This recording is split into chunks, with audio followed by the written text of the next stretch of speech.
ये लड़का इसी जंगल में रहता है जहाँ पर बहुत से जानवर थे। उसी में एक काला पैंथर था जिसका नाम अजगर था और इनमें सभी भेड़ियों का एक सरदार था। इन भेड़ियों ने ही मिलकर इस लड़के को पाला था और ये भेड़िया इस लड़के को अपना बेटा मानती है। लेकिन कुछ महीनों बाद यहाँ पर भीषण गर्मी पड़ती है जिससे यह सुंदर धरती पूरी तरह से सूख जाती है। जहाँ पीने के लिए पानी की एक बूंद तक नहीं थी। लेकिन वहीं पर एक जानवर था, उसे बड़े से गड्ढे के अंदर पानी दिखाई देता है। वो सभी जानवरों को चिल्लाकर बताता है और सभी जानवर एक साथ प्रेम भाव से मिलकर पानी पीने आते हैं। और यहाँ पर वो लड़का भी आता है जिसको देखकर सभी जानवर हैरान थे क्योंकि इन्होंने ऐसा जानवर कभी नहीं देखा था। ये सभी इस लड़के को जानवर समझ रहे थे जो दो पैरों पर चल रहा था और इसके पानी पीने का तरीका भी देखकर सभी जानवर हैरान थे। तभी भेड़ियों के सरदार ने देखा कि आसमान में गिद्ध मंडरा रहे थे। वो लड़के को अपने पीछे आने को कहता है और तभी वहाँ पर जंगल का सबसे खूंखार टाइगर आता है जिसका नाम अधीरा था। सभी जानवर इसको देखकर पीछे हटने लगते हैं और अधीरा को किसी इंसान की महक आती है। वो समझ गया था कि यहाँ पर कोई इंसान है, लेकिन ये सभी भेड़िए कहते हैं कि वो हमारे परिवार का हिस्सा। अब ये अजगर कहता है कि उस लड़के को मेरे हवाले कर दो, तुम सबके लिए आज का दिन अच्छा होगा और एक नई जिंदगी मिल जाएगी। तभी उस लड़के की भेड़िया माँ कहती है कि वो मेरा बेटा है, तुम्हारे लिए अच्छा होगा कि तुम यहाँ से दुम दबाकर चले जाओ। और अजगर इनको धमकी देता है, कहता है कि उस लड़के को मैं मार डालूंगा और यहाँ से चला जाता है। अब कुछ दिन बाद यहाँ पर बरसात होती है जो कई दिनों तक हुई थी और यहाँ पर सभी भेड़िए सरदार से कहते हैं कि हमें उस लड़के को उसकी दुनिया में छोड़ देना चाहिए, नहीं तो वो लड़का अजगर के हाथों मारा जाएगा। तभी वहाँ वही लड़का आता है, कहता है कि मैं यहाँ से चला जाऊंगा। सभी भेड़िए उसकी तरफ देखते हैं और कहता है कि मैं नहीं चाहता कि मेरी वजह से तुम सब मुसीबत में पड़ो। लेकिन वो भेड़िया माँ कहती है कि तुम कहीं नहीं जाओगे और बाकी के भेड़िए उस लड़के को यहाँ से भगाने के लिए कहते हैं। तभी वहाँ पर काला पैंथर आता है, कहता है कि यही ठीक रहेगा, ये लड़का यहाँ से चला जाए। अब लड़का अपनी माँ से आखिरी बार अलविदा लेता है और यहाँ से जाने लगता है। ये भेड़िए उस टाइगर अजगर का सामना भी नहीं कर सकते थे। अब ये पैंथर इस लड़के को शहर की तरफ लेकर जाता है, लेकिन तभी पैंथर को कुछ महसूस होता है। यहाँ पर वो टाइगर अजगर आ चुका था।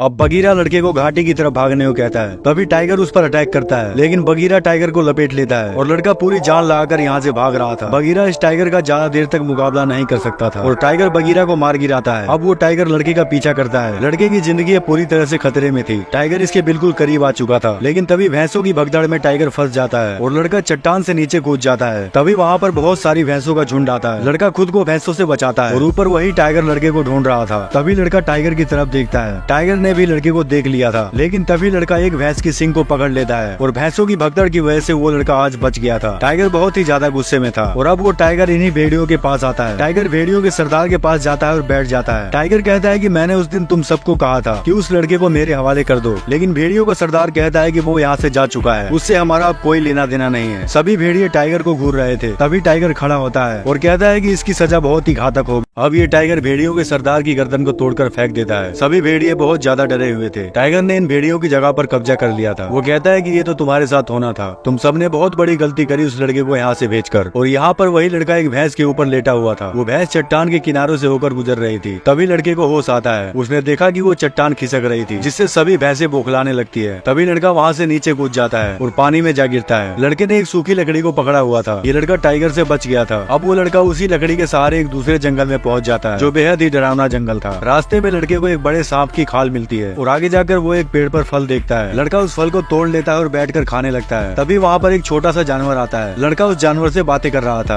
और उसे फल खाने के लिए देता है। तभी वहाँ पर और भी जानवर आते हैं, उसके फल को चुराकर भागने लगते हैं। लड़का उनका पीछा कर रहा था और वो एक सुनसान जगह पर पहुंच जाता है। तभी वहाँ पर एक बड़ा सा सांप आता है। उस सांप ने इस लड़के को बस में करके लपेट लिया था। लड़के को कुछ भी होश नहीं था। सांप उसको निगलने वाला था। तभी उस पर कोई बड़ा जानवर अटैक करता है और मोगली नीचे गिर जाता है। अब मोगली की आँख खुलती है तो उसके सामने एक बड़ा भालू था। मोगली उसे देखकर डर जाता है, लेकिन भालू कहता है कि मैंने तुम्हारी जान बचाई है। ये मोगली अब इसी जंगल में इन्हीं के साथ रहता है, यहाँ के जानवरों के साथ बातें करता है। और कुछ दिन बाद यहाँ पर मोगली को वही काला पैंथर मिलता है। मोगली उसे देखकर बहुत ही ज्यादा खुश होता है और तभी वहीं पास के गड्ढे में एक हाथी का बच्चा गिर गया था। मोगली उस बच्चे को गड्ढे से निकालने में हाथियों की मदद करता है। वो सारे हाथी मोगली से बहुत ही ज्यादा खुश होते हैं और अगले दिन मोगली पेड़ के ऊपर आराम से बैठा हुआ था। तभी उसके पास एक बंदर आता है। ये बंदर मोगली को अपनी ही प्रजाति का समझ रहा था। तभी बहुत सारे बंदर उस मोगली को पकड़ लेते हैं और उसे उछाल उछाल कर फेंकने लगते हैं। ये बंदर इस मोगली को यहाँ से लेकर भाग रहे थे। बगीरा और भालू उन बंदरों का पीछा कर रहे थे। वो सारे बंदर मोगली को पहाड़ के ऊपर लेकर जा रहे थे और तभी वो लोग पहाड़ के ऊपर पहुंच जाते हैं और मोगली ने देखा कि उसके सामने एक बहुत बड़ा पुराना मंदिर था जिसमें केवल बंदर रहते। अब मोगली उस कई साल पुराने मंदिर के अंदर जाता है जहाँ पर बहुत सारे पुराने जमाने के बर्तन पड़े हुए थे और तभी उसके सामने एक बड़ा बंदर आता है। ये सभी बंदरों का उस्ताद था। ये बंदर मोगली से कोई रक्त फूल मांग रहा था, लेकिन मोगली कहता है कि मेरे पास कोई रक्त फूल नहीं है। और यहाँ पर भालू और बगीरा भी आ चुके थे। बंदर मोगली से कहता है कि मैं तुम्हारी रक्षा करूंगा, मुझे वो फूल चाहिए। मोगली कहता है कि उस फूल के पास जाने से मुझे मना किया गया है। तभी बंदर को गुस्सा आता है, लेकिन वहाँ पर भालू आ चुका था। भालू उस बड़े बंदर की झूठी तारीफ कर रहा था। बंदर को पता चल गया था कि ये झूठी तारीफ है, तभी वो भालू को पकड़ने के लिए कहता है। सभी छोटे बंदर भालू पर टूट पड़ते हैं और मोगली धीरे से बगीरा के साथ भाग रहा था। तभी एक बंदर उनको भागते हुए देख लेता है। वो चिल्लाकर सभी को बता देता है। सारे बंदर मोगली को पकड़ने के लिए उसकी तरफ दौड़ते हैं। बड़ा बंदर भी उस मंदिर से बाहर आ चुका था, जो देखने में बहुत ही विशाल था। वो बंदर मोगली को पकड़ रहा था, लेकिन मोगली यहाँ से कूदकर भाग जाता है और उस बड़े बंदर की वजह से वो पूरा मंदिर टूट जाता है। शायद वो बड़ा बंदर भी मंदिर में दबकर मर चुका था। सभी बंदर भागकर वहाँ से पत्थर को हटाने लगते हैं, बड़े बंदर को बाहर निकाल सके। बगीरा और भालू को लगता है कि मोगली भी नीचे दब चुका है, लेकिन मोगली अभी जिंदा था। मोगली को पता चल गया था कि भेड़ियों के सरदार को उस टाइगर ने मार दिया है। बगीरा ने मोगली से इस बात को छुपाया था, जिससे मोगली को बहुत ज्यादा गुस्सा आता है। वो भागकर फिर से उसी जंगल की तरफ जा रहा था, जहाँ से वो उस खूंखार टाइगर से बचकर आया था। मोगली एक पास के गाँव में जाता है, वहाँ से एक आग की मसाल लेता है और अपने जंगल की तरफ भागता है। बगीरा और भालू मोगली को ढूंढ रहे थे। इस जंगल में सभी जानवरों को पता चल गया था कि मोगली वापस आ चुका है। सभी जानवर एक जगह इकट्ठा होते हैं। मोगली भागते हुए आता है और कहता है कि शेर खान, मैं तुमसे नहीं डरता हूँ। इस छोटे से लड़के में बहुत ही ज्यादा हिम्मत आ चुकी थी। तभी वहाँ पर शेर खान आता है, कहता है कि आखिर तेरी मौत यहाँ पर लेकर आ ही गई। तभी मोगली कहता है कि ये जंगल मेरा घर है और ये सब मेरे परिवार हैं। टाइगर कहता है कि तुम एक डरपोक इंसान हो और बिल्कुल अकेले भी हो। तभी वहाँ पर भालू आता है। भालू मोगली के साथ खड़ा था। बगीरा भी वहाँ पर आ चुका था। सभी जानवर मोगली के साथ खड़े थे। तभी शेर खान कहता है, तुम सबकी मौत आज मेरे हाथों ही लिखी है, और दौड़कर उनके ऊपर अटैक करता है। भालू शेर खान का मुकाबला करने के लिए तैयार था। दोनों आपस में लड़ने लगते हैं। भालू ने शेर खान को एक ही दाव में चित कर दिया था, लेकिन शेर खान उछलकर उस पर घातक हमला करता है, जिससे वो भालू मारा जाता है। सभी भेड़िए शेर खान की तरफ दौड़ते हैं और इनके साथ मोगली भी मुकाबला करने जा रहा था। तभी बगीरा मोगली को रोक लेता है, लेकिन मोगली कहता है कि मुझे जाने दो। बगीरा कहता है कि तुम एक इंसान हो और बेहतर होगा कि तुम दिमाग का इस्तेमाल करो। अब मोगली भागकर जंगल की तरफ जाता है और सभी भेड़िए शेर खान पर हमला करते हैं, लेकिन शेर खान बहुत ही ज्यादा ताकतवर था। उसने बहुत से भेड़ियों को मार दिया था। तभी शेर खान ने देखा कि मोगली जंगल की तरफ जा रहा था। शेर खान दौड़कर मोगली के पीछे जा रहा था, लेकिन अब बगीरा की बारी थी। बगीरा शेर खान के पीछे दौड़ता है और उछलकर शेर खान को पकड़ लेता है, लेकिन ये बगीरा भी इस लड़ाई में कमजोर हो चुका था। टाइगर बगीरा को मार गिराता है और अब बगीरा को ये जान से मारने वाला था। तभी शेर खान पर एक भेड़िया अटैक करता है और तभी बहुत सारे भेड़िया उस शेर खान पर टूट पड़ते हैं। तो भेड़िए शेर खान को नोच रहे थे और मोगली जंगल के अंदर आता है, जहाँ पर पूरे जंगल में आग लगी हुई थी, और वो भागकर एक सूखे पेड़ की तरफ जाता है। मोगली उस पेड़ की बेल को काट रहा था और यहाँ शेर खान भेड़ियों से छूटकर जंगल की तरफ भागने लगता है। मोगली ने पेड़ की बेल को काट लिया था, लेकिन यहाँ पर वो शेर खान आ चुका था। वो शेर खान पेड़ के ऊपर चढ़ रहा था। मोगली पेड़ के ऊपर जाता है। ये पूरा पेड़ सूखा हुआ था, जिसकी डाली कभी भी टूट सकती थी, और तभी मोगली पेड़ की डाली से दूसरे पेड़ के ऊपर चला जाता है। शेर खान यहाँ पर फंस गया था। तभी वो शेर खान नीचे कूद जाता है और दूसरी तरफ से मोगली की तरफ जाता है, और मोगली एक फंदा तैयार कर रहा था। वो फंदे को एक पेड़ की डाली पर लटका देता है। ये मोगली उस फंदे पर लटकना चाहता था। तभी वो शेर खान उस पर अटैक करता है। उसका पंजा मोगली की छाती पर लग जाता है। अब मोगली वहाँ से फटाफट ऊपर की तरफ भागता है। मोगली वहाँ से अब सूखे पेड़ की डाली की तरफ जाता है, लेकिन शेर खान मोगली के पीछे आ रहा था, और तभी वो शेर खान वहाँ से निकलकर बाहर आता है और मोगली से कहता है कि आखिर चिड़िया जाल में फंसी गई। शेर खान कहता है कि मैंने उस भेड़ियों के सरदार को भी मार डाला, जिसको तू अपना पिता कहता था। लेकिन मोगली शेर खान को एक ही बात कहता है, मैं तुमसे नहीं डरता हूँ। मोगली शेर खान को उकसा रहा था ताकि वो उसके ऊपर हमला करे। तभी शेर खान को गुस्सा आता है और वो उस पर हमला करता है, लेकिन मोगली रस्सी को पकड़कर दूसरी तरफ चला जाता है और शेर खान अब इस पेड़ की डाली पर फंस चुका था। वो खुद को बचाने की बहुत कोशिश करता है, लेकिन वो चाह कर भी खुद को नहीं बचा सका, और इस कहानी में शेर खान मारा गया अपने अहंकार के कारण, और मोगली ने इस जंग को जीत लिया था। लेकिन मोगली अभी भी निराश था, क्योंकि इसके पिता को शेर खान ने मार डाला था, और यहाँ बगीरा भालू को शेर खान से मुकाबला करने के लिए शाबाशी दे रहा था। सभी जानवर ध्यान से देख रहे थे। मोगली उसी हाथी के ऊपर बैठा हुआ था जिस हाथी की मोगली ने जान बचाई थी। सभी हाथी मिलकर उस पानी के बांध को खोल देते हैं, जिससे उस पूरे जंगल की आग बुझ जाती है, और अब फिर से वो दिन लौट आए थे। सभी जानवर एक दूसरे के साथ प्रेम भाव से रहते हैं, और अब मोगली की मां इन भेड़ियों की सरदार बनती है।